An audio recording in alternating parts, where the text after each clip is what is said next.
Alléluia. J'ai pris pour thème, apprenons du passé pour ne pas retomber dans les mêmes pièges. Amen. Nous devrons apprendre du passé pour ne pas retomber dans les mêmes pièges. Et pour cela, nous allons plonger nos regards dans la parole de Dieu et nous allons voir quelques versets qui vont vraiment nous fortifier, qui va vraiment nous encourager et qui va vraiment nous dire pourquoi est-ce que nous devrons, oui, apprendre du passé pour que ce qui est passé ne soit pas encore un obstacle. Dieu peut utiliser ton passé pour te bénir. Il peut utiliser le passé d'un frère pour te bénir.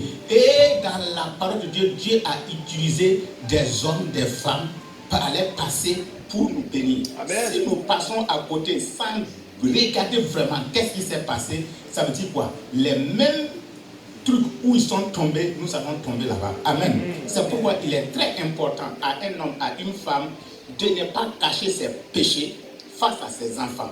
Quand tu vas leur dire, ah, sur tel truc, j'ai eu tel problème, voici comment je suis sorti. D'abord, ça prépare l'enfant. Quand ça va le préparer, qu'est-ce qui va arriver? Quand il va arriver face à cette situation, il va dire, oui, papa a eu ce problème, voici, il est passé par là et il a été victorieux. Moi, je ne vais pas encore rentrer dans cette situation, mais je vais remporter la victoire. Amen. Amen. Amen. Alléluia. Donc, nous allons en référence biblique dans le livre de 1 Corinthiens au chapitre 10, versets 7 à 10.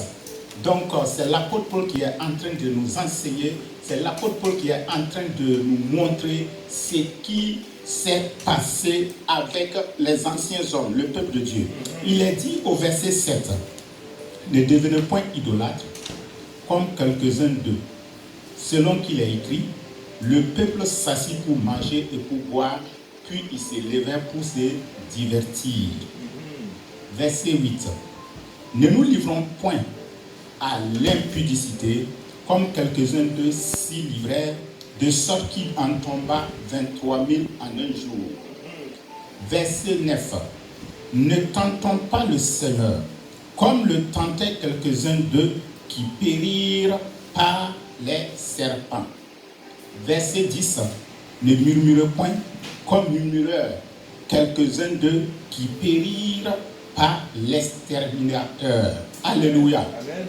Donc voici, Paul nous renvoie et il nous montre des gens qui ont déjà passé un chemin. Et comment est-ce qu'ils sont tombés? Pour que nous, quand nous allons prendre ce chemin-là, pour que nous ne tombions pas. Alléluia. Amen. Et si nous reprenons le chapitre, à partir du verset 1 jusqu'au verset 11, nous allons voir tout ce que Dieu a fait pour eux et comment est-ce qu'ils n'ont pas été acceptés à la fin par Dieu. Alléluia. Amen. Donc, en introduction, nous allons commencer par une anecdote. Alors, bien-aimés dans le Seigneur, permettez-moi de commencer par une petite anecdote. Un homme empruntait régulièrement une route de campagne. Un jour, arrivé à un virage particulièrement dangereux, il perdit le contrôle de son véhicule parce qu'il roulait trop vite. Il eut un accident, mais par la grâce de Dieu, il s'en sortit avec quelques blessures. Quelques semaines plus tard, il reprit exactement la même route. Ses proches lui dirent, fais attention à ces virages. Tu as déjà eu un accident par là. Il répondit, je sais, cette fois-ci, je ferai attention. Il répondit, je sais, cette fois-ci, je ferai attention. Mais arrivé au même virage, il reprit pratiquement la même vitesse. Il perdit à nouveau le contrôle de son véhicule et il eut un nouvel accident. Quelqu'un lui demanda alors, après ton premier accident, qu'as-tu appris? Il répondit, j'ai appris que ce virage était dangereux, mais je n'ai pas changé ma manière de l'aborder. J'ai appris que ce virage était dangereux, mais je n'ai pas changé ma manière de l'aborder. Amen. Amen. Bien-aimé, n'est-ce pas parfois notre problème dans notre marche avec Jésus, avec Dieu? nous savons où nous sommes tombés. Nous savons où nous sommes tombés et nous connaissons les erreurs que nous avons commises. Nous savons fréquenter, nous savons quelles fréquentations nous ont éloignés de notre Dieu. Nous connaissons aussi les habitudes qui nous ont fait du mal. Nous nous souvenons des décisions que nous avons regrettées. Et pourtant, nous reprenons le même chemin avec les mêmes attitudes, les mêmes pensées et les mêmes comportements. Nous connaissons notre cœur, mais nous ne changeons pas notre manière d'agir. Donc, ça veut dire on ressemble, ou soit du moins on est exactement comme ce monsieur qui est allé tomber dans le virage. Quand on regarde notre marche avec le Seigneur, tu connais ce qui te fait souffrir. Tu connais ceux avec qui tu ne dois pas marcher. Tu connais ce que tu dois faire. Mais si tu ne le fais pas, qui va le faire? Dieu veut que notre passé devienne une leçon. C'est précisément pour cette raison que l'apôtre Paul nous parle de l'expérience du peuple d'Israël dans 1 Corinthiens au chapitre 10. Israël avait vu la puissance de Dieu. Ils avaient traversé la mer Rouge. Ils avaient été conduits par Dieu dans le désert. Ils avaient été nourris et abreuvés miraculeusement. Pourtant, malgré toutes ces expériences, plusieurs sont tombés dans l'idolâtrie, dans l'impudicité, dans la tentation et dans la murmuration. Paul nous donne alors cet avertissement. Ces choses leur sont arrivées pour servir d'exemple. Et elles ont été écrites pour notre instruction. Dans 1 Corinthiens 10, verset 11. Donc Paul nous rappelle que ces choses qui ont été écrites, c'est pour que tu sois instruit. C'est pour que tu puisses prendre tes gardes quand tu feras face à ces choses. Autrement dit, Dieu nous dit, regarde les histoires, apprenez de leurs erreurs et ne reproduisez pas les mêmes fautes. Une erreur peut devenir une leçon, mais répéter volontairement la même erreur alors que nous savons où elle nous conduit devient une désobéissance. C'est pourquoi nous méditerons sur 4 avertissements. Éviter l'idolâtrie, l'impudicité, la tentation du Seigneur et la murmuration. Bien-aimés, ne regardons pas seulement aux erreurs d'Israël, mais examinons aussi notre propre vie. Demandons au Saint-Esprit de nous révéler nos erreurs que nous répétons et de nous donner la grâce de changer de chemin et de nous repentir et de demeurer fidèles jusqu'à la fin. Amen. Amen. Amen. Vous êtes là ce matin? Amen. Déjà, dans vos têtes, regardez le virage. Beaucoup de gens conduisent. Quand on dit que c'est un virage dangereux, il faut respecter. Amen. Sinon, tu vas trouver ce que tu vas trouver. Amen. 2 fois, même accident. Est-ce qu'on n'est pas fatigué d'être toujours, être là en train d'être fatigué? Pourtant, nous connaissons ce qui nous fatigue. C'est une décision qu'on doit prendre. Amen. Et l'apôtre Paul va nous montrer 4 éléments qui montrent que le peuple de Dieu n'a pas été agréable à Dieu. Et parmi ces choses, la première que nous allons voir, c'est ne devenez point idolâtre comme quelques-uns d'eux. Amen. Amen. Ne devenez point idolâtre comme quelques-uns d'eux, selon qu'il est écrit, le peuple s'assit pour manger et pour boire, puis il s'élevait pour se divertir. Dans 1 Corinthiens au chapitre 10, verset 7. L'idolâtrie est l'une des premières choses que l'apôtre Paul demande d'éviter. Israël avait vu Dieu agir avec puissance, mais le peuple a fabriqué un veau d'or. Dans Exode au chapitre 32, verset 1 à 4, Moïse était sur la montagne et pendant son absence, le peuple demanda à Aaron de fabriquer un Dieu qu'il pourrait voir. Quelle tragédie! Ils avaient quitté l'Égypte, mais ils n'avaient pas complètement abandonné les dieux de l'Égypte. Ils avaient vu le vrai Dieu mais ils ont fabriqué un faux Dieu. Qu'est-ce qu'une idole aujourd'hui? Se pose la question. Qu'est-ce qu'une idole aujourd'hui? L'idole, ce n'est plus une statue. Tu vas dire, j'ai pas de statue chez moi, donc j'ai pas d'idole. Mais une idole peut être tout ce qui prend dans notre cœur la place qu'appartient à Dieu. Cela peut être l'argent, le travail, une relation, la famille, le succès, le pouvoir, les biens matériels, la réputation, le plaisir, voire même sa propre personne. Et c'est pourquoi Jésus va nous dire que là où sera ton cœur, là où sera ton trésor, c'est là-bas que sera ton cœur. Amen. Si j'enterre de l'or dans ma maison, dans un coin, même si je sors, ça veut dire mon cœur sera toujours là où j'ai déposé mon or. C'est vrai. Jésus nous dit, si ton cœur n'est pas dans les choses de Dieu, ça ne te dira rien si tu ne viens pas à l'église. Ça ne te dira rien. C'est pourquoi il dit, là où est ton trésor, c'est là-bas que sera ton cœur. Amen. Amen. Amen. Est-ce que ton trésor, là où tu es, ton trésor est où? Dans ton travail? Dans ta famille? Dans tes affaires? Ton trésor là, c'est où? N'oublie pas que la famille où tu as mis ton trésor, que le travail où tu as mis ton trésor, les affaires où tu as mis ton cœur, ton trésor, c'est le Père qui t'a donné. Et lui, il ne demande que quoi?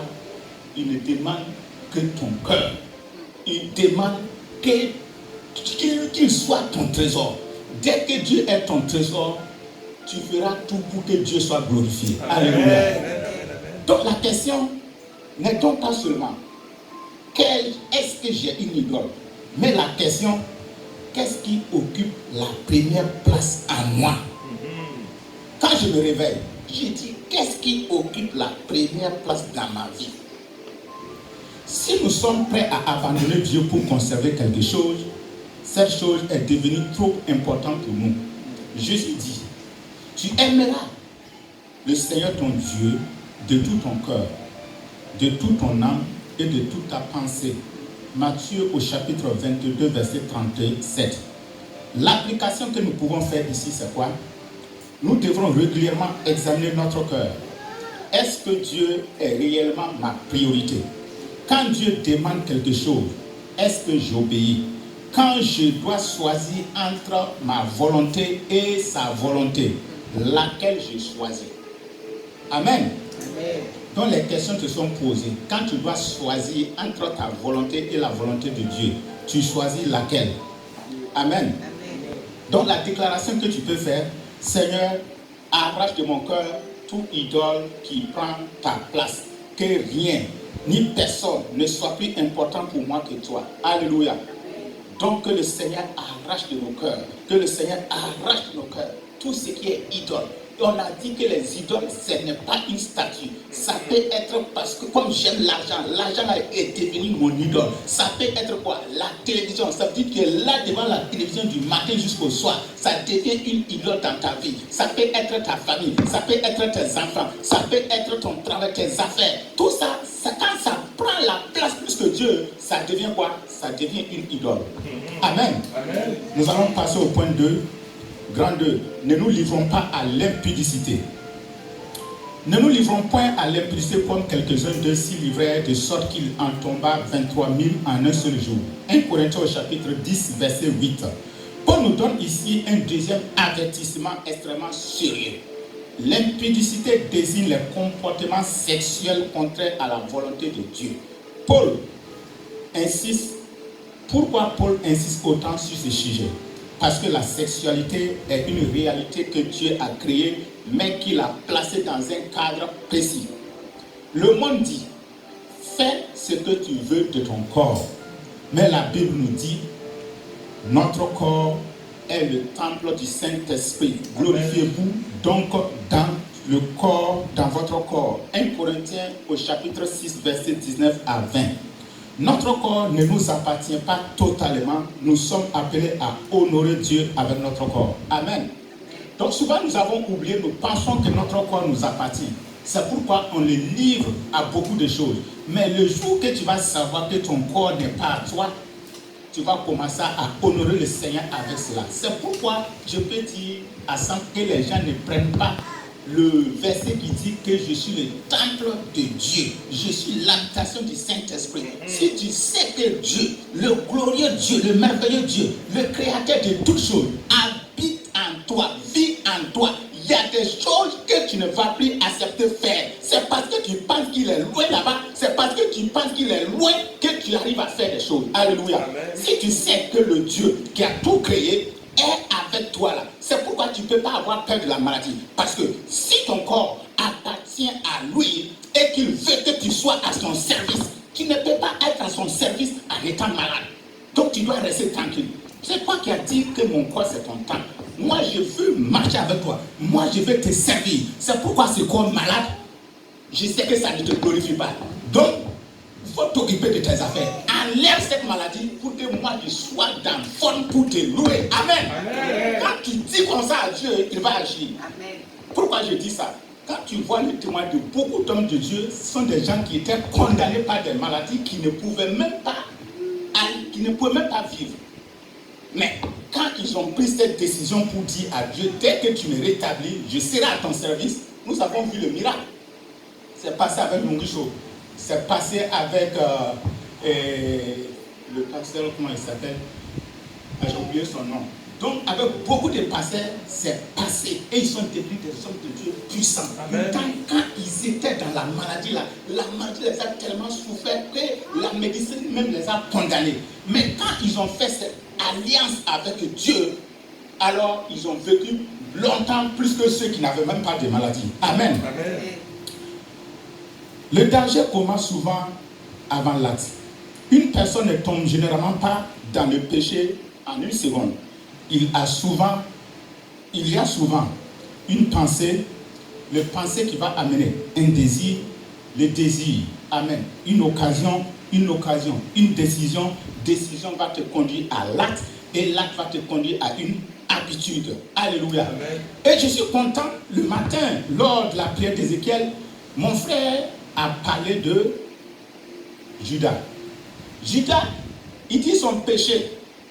Ça n'a pas commencé au moment, ce n'est pas commencé après, mais c'est le jour où la femme a versé le parfum sur Jésus là. C'est depuis ce jour-là que son péché là a commencé. Donc, on ne peut pas être surpris par des péchés. Non. De la même manière, un voleur ne peut pas se lever comme ça et puis dire, j'ai volé par erreur. C'est faux. Il faut t'asseoir, faire un plan. Il faut calculer comment je vais faire, comment je vais trouver que les gens ne sont pas là, comment je vais rentrer, comment je vais prendre. Tout ça, il faut faire. De la même manière, on ne peut pas aller sur une femme, on ne peut pas aller chercher une femme si tu n'as pas fait des plans. Donc tu ne peux pas dire que je suis allé chercher la femme là par erreur. C'est faux. Ça veut dire que tu t'es assis, tu as préparé ton coup, tu as fait tout avec stratégie. Quand est-ce que je vais l'aborder et puis il n'y a personne? Comment je vais faire? Tout ça là, tu as tout calculé. Donc, il n'y a pas de péché par accident. On a toujours calculé. On a toujours fait un plan. Des vrais plans pour pouvoir aboutir. Sinon, tu ne pourras pas. Alléluia. Amen. Comment éviter la chute? Premièrement, je dois surveiller. On doit surveiller ce que nous regardons. Jésus a dit, on doit surveiller ce que nous regardons. Et c'est Job qui dit, j'avais fait un pacte avec mes yeux. Dans Job 31, verset 1. Deuxièmement, nous devrons fuir les occasions de suite. Paul ne dit pas seulement de résister au péché, mais il dit fuyer l'impudicité. Dans 1 Corinthiens au chapitre 6, verset 18. Il y a des combats qu'il ne faut pas chercher à affronter inutilement. Parfois, la victoire consiste seulement à fuir. Amen. Amen. Il y a des victoires. Quand tu as détalé là, quand tu es parti là, c'est ça qui te donne la victoire. Amen. Sinon, si tu restes, tu dis non, moi je vais combattre là, tu vas chuter. C'est ça.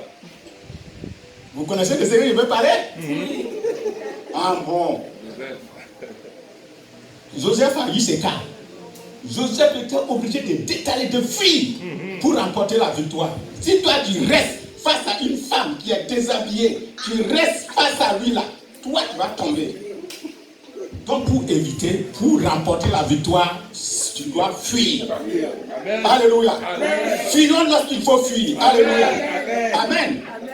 Troisièmement, nourrir notre esprit de la parole. Il dit, je serre ta parole dans mon cœur afin de ne pas pécher contre toi. Dans le psaume 119, verset 11. L'application que nous pouvons faire, c'est ne jouons jamais avec ce qui peut détruire notre destinée. Dieu a tellement donné des merveilleuses destinées pour chacun de nous. Si nous détruisons ces destinées-là, ça ne sera pas intéressant. Une relation cachée, une conversation ambiguë, une image impure, un message envoyé en secret, une habitude que personne ne connaît. Ce qui commence comme une petite porte peut devenir une grande chaîne. Amen. Amen. Dites à vos enfants, pas de messages cachés. Quand on les envoie des messages, il faut qu'on vous les présente. Ça va éviter beaucoup de choses. Ça va éviter beaucoup de choses. Parce que le monde est tellement à un niveau dont il ne faut pas que les choses se passent en secret. Tout ce que tu ne peux pas dire en face des hommes ou des femmes, il faut savoir qu'il y a du mal qui est caché derrière. Alléluia. Si je ne peux pas parler avec ma soeur en présence de tout le monde, c'est que ce que je vais faire là, c'est pas bon. Alléluia. Amen. Amen. Point 3. Ne tentons pas le Seigneur. Ne tentons pas le Seigneur comme le tentaient quelques-uns qui périrent par les serpents. Dans 1 Corinthiens au chapitre 10, verset 9. Israël avait reçu la protection et la provision de Dieu. Mais le peuple a commencé à se plaindre et à mettre Dieu à l'épreuve. Pourquoi nous avez-vous fait monter hors d'Égypte pour que nous mourions dans le désert? Nombre au chapitre 21, verset 5. Ils avaient oublié tout ce que Dieu avait déjà fait. Dieu les avait délivrés. Dieu les avait protégés. Dieu les avait nourris. Mais ils se sont concentrés sur ce que Dieu n'avait pas encore fait. Attention, une foi peut devenir une présomption. La foi dit, Dieu est capable. La présomption dit, je peux faire n'importe quoi, Dieu me protégera quand même. Ce n'est pas la même chose. Jésus lui-même a refusé Jésus lui-même a refusé la tentation de tenter Dieu. Satan voulait pousser Jésus à se jeter du haut du temple en utilisant même une promesse. Satan utilise une promesse de Dieu pour dire à Jésus, saute. Dieu a écrit, Dieu a écrit. Il va envoyer ces gens-là venir te prendre. Si Jésus sautait là, il va mourir. Parce qu'il a tenté Dieu. C'est vrai que c'est la promesse de Dieu, mais ce n'est pas dans ce sens-là qu'il faut le faire. Alléluia. Amen. Donc, lorsque nous marchons avec le Seigneur, il y a des décisions que nous devons faire attention. Ça peut sembler être vrai, mais cela peut nous conduire à une tentation de Dieu. Et quand c'est une tentation à Dieu, il ne faut pas voir que la promesse de Dieu va se réaliser. Ça va te conduire à la mort. Il y a déjà eu un pasteur comme ça qui est mort inutilement parce qu'il a appelé ses disciples pour aller sur un pont. Et il a dit, Jésus, Pierre a marché sur les eaux. Il dit, aujourd'hui, là, je vais marcher sur l'eau. Dieu m'a révélé ça. Et les gens sont là. Ils sont là sur le pont, ils les regardent. Et dès qu'ils sautent, c'est fini. On ne l'a plus vu. Alléluia. Ne tentons pas Dieu. On n'a pas besoin de faire des spectacles. Soit Dieu il est Dieu, soit il n'est pas Dieu. Marchons conformément à ce qu'il a dit. Alléluia. Donc on ne doit pas tenter Dieu. Dans Matthieu 4, versets 5 à 7, cela nous enseigne quelque chose de puissant. La foi ne consiste pas à provoquer Dieu, elle consiste à lui faire confiance et à lui obéir.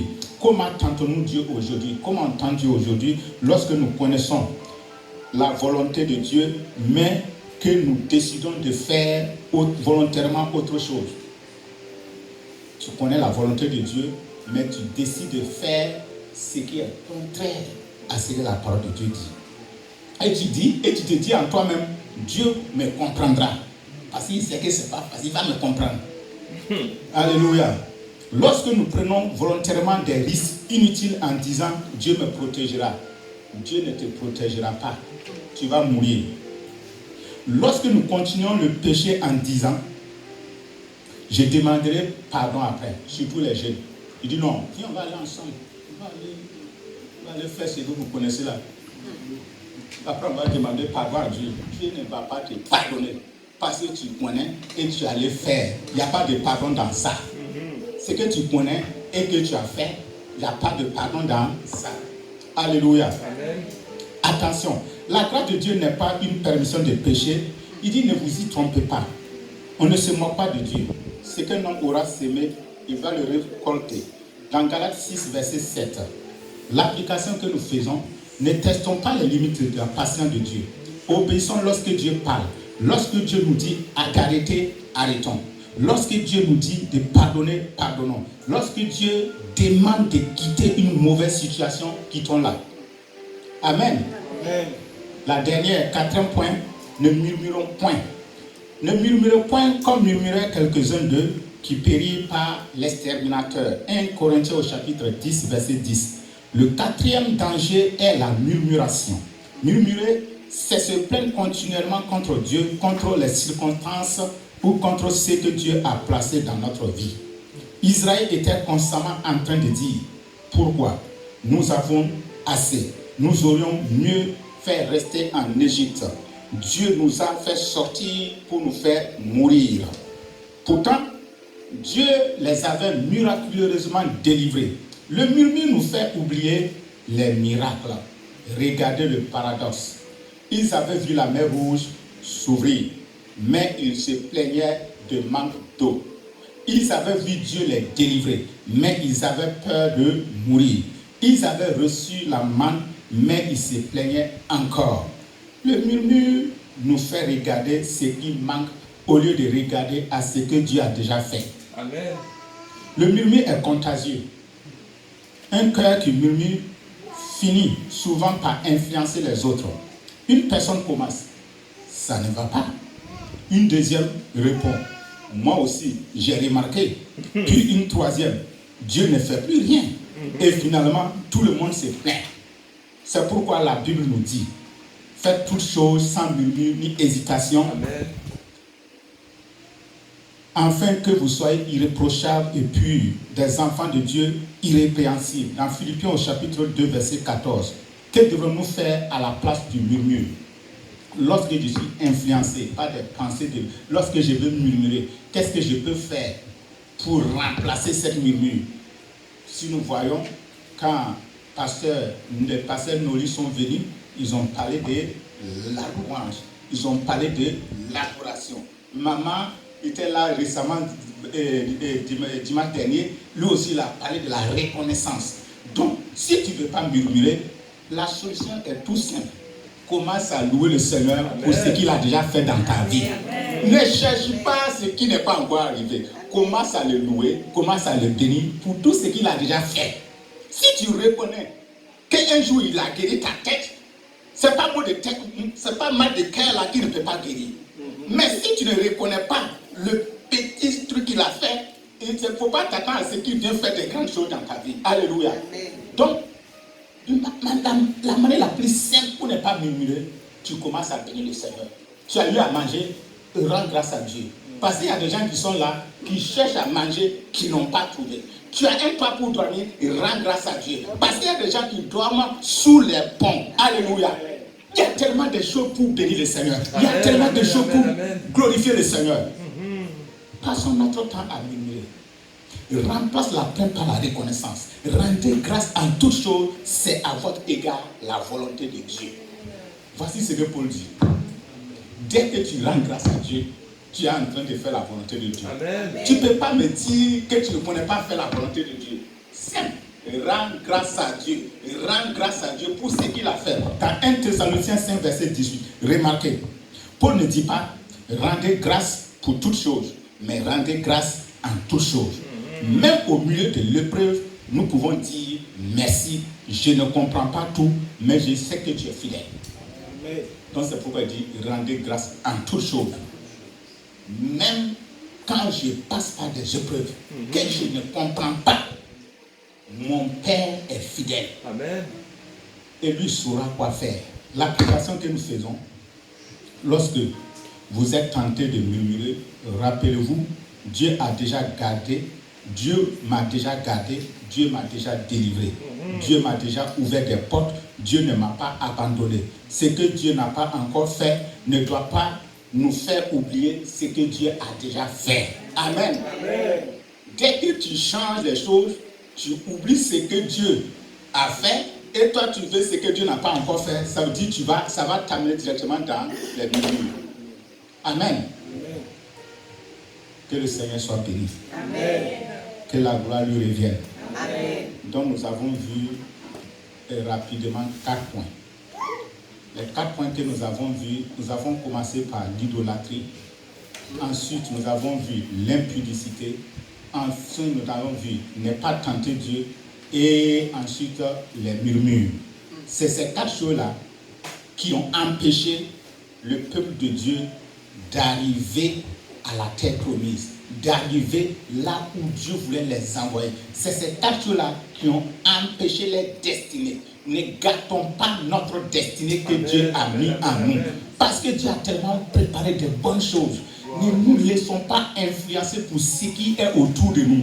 Moi, je le dis chaque fois. Si c'est les tempêtes, si c'est les difficultés, ça va venir. Ça ne pourra même pas manquer.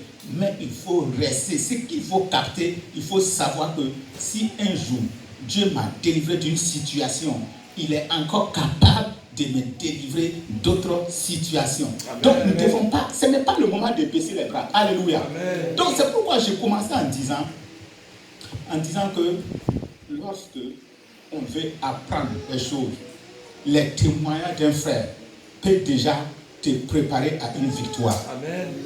Un frère qui est passé par une épreuve et qui est sorti victorieux, il est venu témoigner. C'est ce que Paul dit. Ces choses-là ont été écrites pour nous servir d'exemple. Donc le frère, en témoignant, tu te vois en ce frère. La manière qu'il a souffert et la manière qu'il a remporté la victoire, moi, je vais m'appuyer sur ça pour remporter directement la victoire sans passer par ces épreuves. Alléluia. Amen. Mais si tu ne prends pas l'exemple sur le frère et sur la soeur ou sur nos parents qui ont souffert, qu'est-ce qui va passer? Ça veut dire qu'il va souffrir dedans. Toi aussi, demain, tu vas venir souffrir dedans. C'est ce qui était arrivé à la famille d'Abraham. Abraham a souffert. Il y a eu quoi? Il y a eu le temps de la famine. Il est descendu en Égypte. Son fils va venir aussi. Lui, quand il y a eu la famine, il voulait descendre aussi en Égypte. Et après son Jacob aussi, il y a eu tant de famine. Donc, si on n'apprend pas de ce qui est déjà passé, ça veut dire qu'on va souffrir continuellement. Et les apprentissages, c'est non seulement dans la parole de Dieu. Quand tu vas lire la parole de Dieu, tu vas voir beaucoup de témoins, des gens qui sont... Et Dieu est merveilleux. Dieu ne cache pas les péchés de ses amis. Même Daniel, et je dis Daniel, même David, son ami qui a pris la femme de quelqu'un, il a tout écrit. Pour que toi, tu ne prends plus la femme de quelqu'un. Alléluia. Amen. Il ne cache pas. Abraham qui a pris sa servante, il a écrit ça. Pour que tu fasses attention avec les servantes. Si tu vas tomber là-bas, et maintenant dans les chaînes de terre, tu vois d'autres dire que non, Abraham avait dit combien de femmes, il faut que moi aussi j'ai beaucoup de femmes. Ça, c'est quelque chose comme ça. On a dit c'est écrit pour nous servir. Amen. Pour que nous ne retombions pas dans les mêmes choses. C'est pourquoi tu as écrit ça. Amen. C'est pourquoi c'est écrit. C'est pour nous faire éviter beaucoup de choses. Amen. J'espère que vous avez bien compris le message. D'abord, pour mieux cerner ce message, regardez l'homme qui est rentré dans le virage sans faire attention. Et il est parti de côté. Donc, si tu ne veux pas partir de côté en arrivant le virage, il faut bien rétrograder, mettre la vitesse normale qu'il faut pour pouvoir faire le virage. Alléluia. Amen. Conclusion. Alors, apprenons du passé pour gagner notre avenir. Bien-aimés, l'histoire d'Israël nous est donnée comme un avertissement et une leçon, afin que nous ne répétions pas les mêmes erreurs évitons l'idolâtrie, l'impudicité, la tentation du Seigneur et la murmuration. Et devenons vigilants dans notre marche avec Dieu. Ces choses les sont arrivées pour servir d'exemple. Elles ont été écrites pour notre instruction. Dans 1 Corinthiens au chapitre 10, verset 11. Notre passé ne doit pas être une prison, mais une leçon pour mieux avancer en Christ. Nous pouvons changer, nous relever et marcher dans une vie nouvelle. Si quelqu'un est en Christ, il est une nouvelle créature. 2 Corinthiens au chapitre 5, verset 17. Retenons ceci. Apprenons de nos erreurs, ne nous retournons pas dans les anciens pièges et avançons avec confiance, car Dieu est fidèle. Dieu est fidèle pour nous garder, pour nous relever et pour nous conduire jusqu'au bout. 1 Corinthiens 10, verset 13. Dieu est fidèle pour te conduire jusqu'au bout. Dieu est fidèle pour te conduire jusqu'au bout. Alléluia. Dieu est fidèle pour te conduire jusqu'au bout. Alléluia. Dieu est fidèle pour nous conduire jusqu'au bout. Dieu est fidèle pour nous conduire jusqu'au bout. Dieu est fidèle pour me conduire jusqu'au bout. Alléluia. Acclame le roi des rois. Acclame le Seigneur des seigneurs. Amen. Que le nom de notre Seigneur soit béni. Amen. Amen. Amen. Nous tentons comme nous pouvons pour pouvoir encourager le peuple de Dieu. J'espère que chacun a reçu quelque chose. Voilà. Que le Seigneur vous bénisse. Amen. Alors nous allons passer à retenir. Les hommes de Dieu, vous pouvez venir. À retenir. Alors, point 1. Les expériences passées avec Dieu ne doivent jamais nous faire baisser la garde. Même après avoir vu ces miracles, nous devons rester vigilants, fidèles et obéissants chaque jour. 2. Identifions et fuyons les pièges qui peuvent nous éloigner de Dieu. Car l'idolâtrie, l'impudicité, la tentation du Seigneur et la murmuration peuvent progressivement affaiblir notre foi et compromettre notre marche avec lui. 3. Transformer nos erreurs passées en leçons pour notre marche avec Dieu. Examinons-nous, repentons-nous et changeons de chemin afin de ne pas tomber dans les mêmes pièges, mais avancer avec sagesse et fidélité. La prière finale maintenant. Vous pouvez vous tenir debout. Amen. Avec une foi profonde, proclamons ensemble. Père, donne-moi la sagesse d'apprendre de mon passé. Donne-moi la sagesse d'apprendre de mon passé. De grandir à travers mes épreuves. De grandir à travers mes épreuves. Et de ne plus répéter mes erreurs. Et de ne plus répéter mes erreurs. Afin de rester fidèle à tes voies. Afin de rester fidèle à tes voies. 2. Seigneur Jésus. Seigneur Jésus. Délivre-moi de tout piège qui peut m'éloigner de toi. Délivre-moi de tout piège qui peut m'éloigner de toi. Et arrache de ma vie toute idolâtrie, toute impudicité, toute murmuration. Et arrache de ma vie toute idolâtrie, toute impudicité, toute murmuration. Et toute désobéissance. Et toute désobéissance. Donc on va répéter ça. Et arrache de ma vie toute idolâtrie, toute impudicité, toute murmuration et toute désobéissance. Et arrache de ma vie toute idolâtrie, toute impudicité, toute murmuration et toute désobéissance. Donne-moi la force de résister à la tentation. Donne-moi la force de résister à la tentation. De garder ma foi et de demeurer